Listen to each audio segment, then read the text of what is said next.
నమస్తే, welcome to our channel. YCP రాష్ట్ర ప్రధాన కార్యదర్శి పూడి శ్రీహరిని అక్రమంగా దుర్మార్గంగా పోలీసులు అరెస్ట్ చేశారంటూ టీడీపీ వాళ్ళ కళ్ళల్లో ఆనందం చూడడం కోసమే పోలీసులు ఇంతలా దిగజారిపోతున్నారంటూ మాజీ మంత్రి పేర్ని నాని చేసినటువంటి కామెంట్స్ని ఎలా చూడాలి తెలుసుకునే ప్రయత్నం చేద్దాం. దీన్ని విశ్లేషించేందుకు మనతో పాటుగా ఉన్నారు senior journalist doctor Vadlamani Kanakadurga గారు. నమస్తే మేడం. నమస్తే అండి. టీడీపీ వాళ్ళ కళ్ళల్లో ఆనందం చూడడం కోసం పోలీసులు చాలా ఘోరంగా దిగజారిపోయారు. మరి పూడి శ్రీహరిని చాలా అత్యంత దుర్మార్గంగా ఆయన్ని అరెస్ట్ చేశారు. ఒక విలేకరి స్థాయి నుంచి ఇంతలా ఎదిగినటువంటి వ్యక్తిని చంద్రబాబు నాయుడు అక్రమంగా అరెస్ట్ చేయించారు అంటూ పేర్ని నాని చేసినటువంటి కామెంట్స్ పైన మీ అభిప్రాయం ఏంటి మేడం? ఎవరి కళ్ళల్లో ఆనందం చూడడం కోసం ఇదంతా చేస్తున్నారు. అదేంటి, అది మీ డైలాగ్ కదా. పేర్ని నాని మర్చిపోయారా? జగన్మోహన్ రెడ్డి కళ్ళల్లో ఆనందం చూడడం కోసం మీరు ఒక నోటీస్ ఇవ్వకుండా చంద్రబాబు నాయుడిని అన్సెరమోనియస్గా తెల్లారకట్ట 3ంటికి ఎవరు అరెస్ట్ చేశారు? ఏ ప్రభుత్వాలు ఇలాంటి దుర్మార్గ పనులు చేయలేదు, ఏ ప్రభుత్వాలు ఇలాంటి దిగజారుడు రాజకీయాలు చేయలేదు అని వాళ్ళు మీరు కబుర్లు చెప్తున్నారేంటి? ఒకసారి మన చరిత్ర వెనక్కి చూసుకుంటే మనకు అర్థమవుతుంది దేనికోసం మీరు చంద్రబాబు నాయుడిని అరెస్ట్ చేశారు. 53 రోజులు ఎందుకు జైల్లో పెట్టారు? పేర్ని నాని గుర్తు తెచ్చుకో. కొడాలి నాని ఏం మాట్లాడాడు? దోమలు కుడుతున్నాయంటే ఏమన్నాడు? దోమలు కుట్టక రంభా ఊర్వశి వస్తారా అని అడిగాడు. మరి మీ వల్లభనేని వంశీ ఏమైపోయాడు? జైలుకి వెళ్ళి. చంద్రబాబు నాయుడు గారు ఎలా బయటకు వచ్చారు? వైసీపీ వాళ్ళు జైలుకి వెళ్ళి బయటకు వచ్చినప్పుడు వాళ్ళ రూపురేఖలు ఎలా ఉన్నాయో చూడండి. అంటే మనిషి తప్పు చేయకపోతే దృఢంగా, ధైర్యంగా, మానసికంగా కూడా ధైర్యంగా ఉంటే ఎటువంటి అనారోగ్యం లేకుండా చంద్రబాబు నాయుడు లాగా బయటకు వస్తారు. తప్పులు చేసి తప్పులకి దొరికిపోయి మనకి ఏం శిక్ష పడుతుందనే భయంతో ముసలాళ్ళల్లా అయిపోయి బయటకు వస్తారు. వైసీపీ వాళ్ళు వచ్చారు.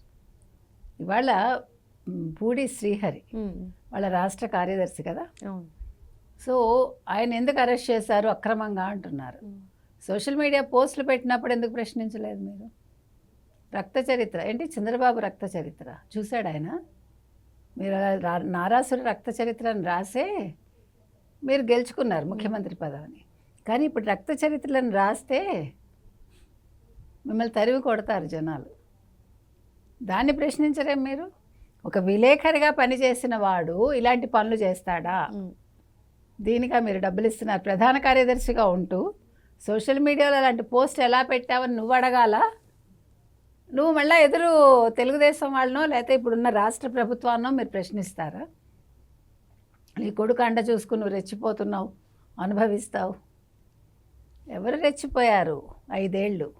ఒక్కసారి గుర్తు తెచ్చుకోండి. వైసీపీ వాళ్ళు అసెంబ్లీలో ఎవడు రెచ్చిపోయాడు? బూతులు ఎవడు మాట్లాడాడు? ఒక పోసాన్ ఏం మాట్లాడాడు? ఎన్ని జైళ్ళు, ఎన్ని ప్లేసులు తిరిగాడు? డబ్బుంటే సరిపోదు.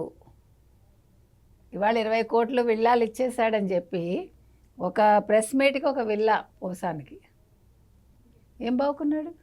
నన్ను ఏంటి విడుదల చేయండి అని మొత్తుకున్నాడు. ఎందుకంత భయం? 10 కోట్లు తీసుకున్నావు కదా, విల్లా తీసుకున్నావు కదా, అనుభవించు. ఇవాళ ఆడుదాం ఆంధ్ర 20 కోట్ల చిల్లర ఇవాళ రేపమ్మప్ప అరెస్ట్ అవుతున్నారు. ఆవిడ కూడా ఇంతే, నన్ను అక్రమంగా అరెస్ట్ చేస్తున్నారు అంటుందా? అందుకని వాళ్ళు అసలు ఈయన ఏం మాట్లాడుతున్నాడు, ఎందుకు ప్రెస్ మీట్ పెట్టాడు సిగ్గు లేకుండా మనం అడుగుతున్నది అది. నీకు అసలు ఎలా పెట్టావు? నువ్వు ఆలోచించుకోవాలి. పోలీసులు ఎవరి కోసం పనిచేశారో గతంలో ఒకసారి గుర్తు తెచ్చుకోండి. ఒక పిఎస్ఆర్ ఆంజనేయులు, ఒక సునీల్ కుమార్, ఒక సునీల్ నాయక్, జత్వానీ కేసు గుర్తు తెచ్చుకోండి, రఘురామకృష్ణరాజు కేసు గుర్తు తెచ్చుకోండి. గుండెల మీద కూర్చుని కొడుతూ ఉంటే వీడియో చూశాడు మీ జగన్మోహన్ రెడ్డి. అవన్నీ మాట్లాడు. వాళ్ళు శ్రీహరి పెట్టిన పోస్ట్ నువ్వు ధైర్యంగా చూపించు. నువ్వు ప్రెస్ మీట్ పెట్టి ఏం తప్పు చేశాడో చెప్పు అన్నావు కదా. నువ్వు ప్రెస్ మీట్లో అతను పెట్టిన పోస్ట్ చూపించావా? మీరు బూతులు పెడతారు కదా, ఎవరు షర్మిల గురించి.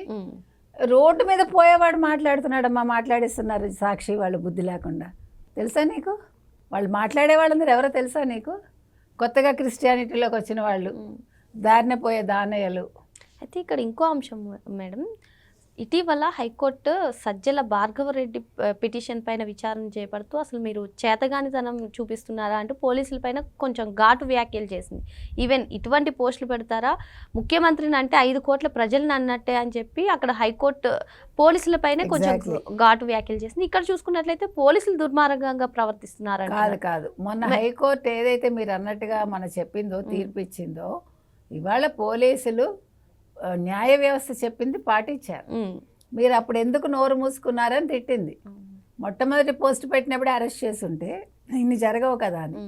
అందుకని అది గుర్తుపెట్టుకుని ఇవాళ వీళ్ళు చేయటం జరిగింది. కాబట్టి ఒక్కసారి ఆ న్యాయమూర్తి చెప్పిన మాటలు కొంచెం వైసీపీ వాళ్ళకి మనం పంపిస్తే వాళ్ళు కొంచెం విని చూసి తరించి నోర్లు మూసుకుంటారు. ఇలాంటి ప్రెస్ మీట్లు మళ్ళీ పెట్టరు. Okay madam. అయితే మరి ఇప్పుడు ఈ అరెస్టుతో మరి వైసీపీ నేతలు మళ్ళీ ఈ అరెస్టును ఖండిస్తున్నారు, అక్రమ అరెస్ట్ అంటున్నారు. మరి పోస్టుల పైన ఎటువంటి ఖండన లేదు. ఎలా చూడాలి అంటారు? అంటే ఇంకా కూడా వీళ్ళు నేర ప్రవృత్తి లేదంటే సోషల్ మీడియా ఒక రోజులో మారిపోతారేంటండి? ఇదేమన్నా సినిమానా? భలే వాళ్ళే మీరు. ఇప్పుడు మీకు ఇన్ని సంవత్సరాలు తిట్టడం అలవాటైపోయి ఒక్కసారి నోరు మూసుకోమంటే మూసుకుంటారా? అందరూ మహాపతివ్రతలు వైసీపీ వాళ్ళందరూ. నేను మగవాళ్ళ గురించి మాట్లాడుతున్నాను, ఆడవాళ్ళ గురించి అంటారు. అర్థమైందా? అందుకని వాళ్ళు ఓవర్ నైట్ అబ్బా మేము మంచి వాళ్ళము, మంచి రాజకీయ నాయకులు అని అయిపోరు వాళ్ళు. వాళ్ళ బుద్ధి మారదు. ఇలా ఇంకా ఎన్ని కోర్టు దెబ్బలు తిన్నా కూడా ఇంకా వీళ్ళు ఇలాగే ఉంటారు. కాకపోతే వీళ్ళు కూడా అరెస్ట్ అయ్యే రోజు దగ్గరలో ఉంది కాబట్టి కొంచెం తొందరపడుతున్నారు. పడినివ్వండి, మంచిదే. వాళ్ళు ఎంత వాగితే అంత వాళ్ళకి నష్టం, ప్రభుత్వానికి మంచిది. వాళ్ళని అరెస్ట్ చేయడానికి ఈజీ అవుతుంది మార్గం. ఓకే, మరో అంశంతో మళ్ళీ కలుద్దాం. Thank you madam. Thank you.